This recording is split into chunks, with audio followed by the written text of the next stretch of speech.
درود بیکران به همه شما عزیزان. من بهزادم و اینجا صدای شبه. خوش اومدی دوست من. امروز میخوایم در مورد 7 رازی صحبت کنیم که هرگز نباید اونها رو با دیگران به اشتراک بگذاریم. اما چرا باید این 7 رازو با دیگران به اشتراک نگذاشت؟ در جواب به این سوال به طور خلاصه میشه گفت محرمانه نگه داشتن این موارد برای حفظ حریم شخصی، حفاظت از روابط و تضمین امنیت شخصی ما بسیار ضروریه. خب بریم ببینیم این 7 راز مهم چیه.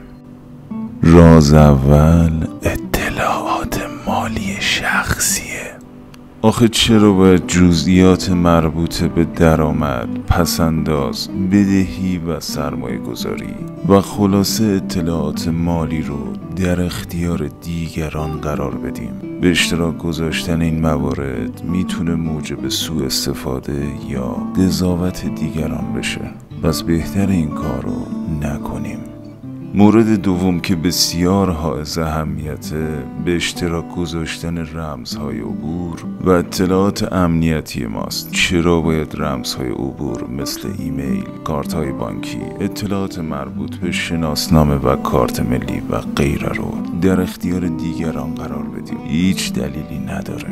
باید این موارد مرتبط با امنیت مالی و شخصی رو در دامنه حریم شخصی حفظ کنیم تا از دسترسی غیر مجاز به حسابهای شخصی و مالی ما جلوگیری بشه. راز سوم که برای مطرح کردنش با دیگران باز هم هیچ دلیلی وجود نداره، سوابق پزشکی و اطلاعات سلامت شخصی ماست. چرا باید از شرایط پزشکی، درمانها، داروها بجز خانواده و متخصصان این حوزه به دیگران گفت؟ حریم خصوصی در این زمینه بسیار به آرامش روان فرد بیمار و خانواده اون فرد کمک خواهد کرد. واقعیت اینه که در زمینه درمان پزشکی جز جامعه متخصص پزشکان کاری از دست کسی بر نمیاد. پس باز هم شما رو به یک سکوت زیبا دعوت میکنم.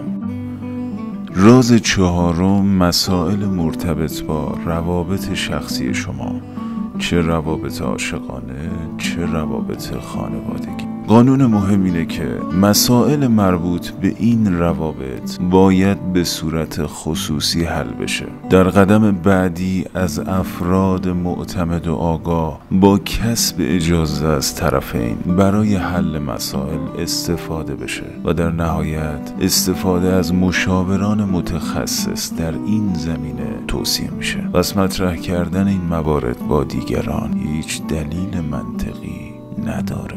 راز پنجم بیان نقاط ضعف و آسیب پذیری شخصی. رفقا، همه ما نقاط ضعف داریم. چرا باید بی دلیل اون نقاط رو آشکار کنیم؟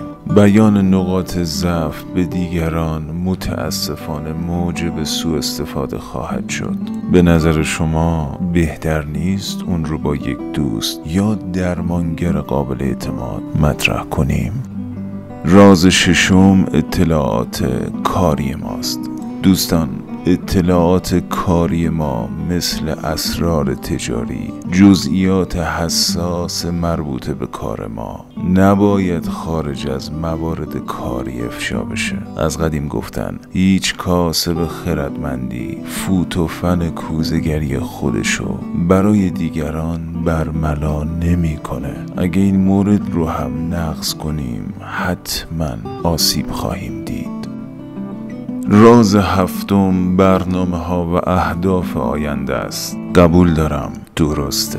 خوبه که برخی برنامه ها رو برای جلب حمایت دیگران به اشتراک بذاریم. حتی گاهی این به اشتراک گذاشتن ما رو در مورد روند اجرای اون برنامه ها جلوی دیگران پاسخگو میکنه که گاهی بد هم نیست. اما عموما این به اشتراک گذاشتن غیر ضروری موجب فشارهای روحی بیمورد میشه. متاسفانه افشای جزئیات برنامه‌های زندگی شخصی و کاری باعث آسیب دیدن توسط افراد حسود و خرابکار میشه. پس باید مهمترین اهداف و استراتژی خودمون رو تا زمانی که محقق بشن پیش خودمون نگه داریم. خیلی ممنونم از همراهی شما خوبان. امیدوارم این موارد رو با تمرین و ممارست تو زندگیتون پیاده کنید. به شخص آرزو دارم زندگیتون همیشه در امنیت و آرامش و در پناه خداوند رحمان باشه.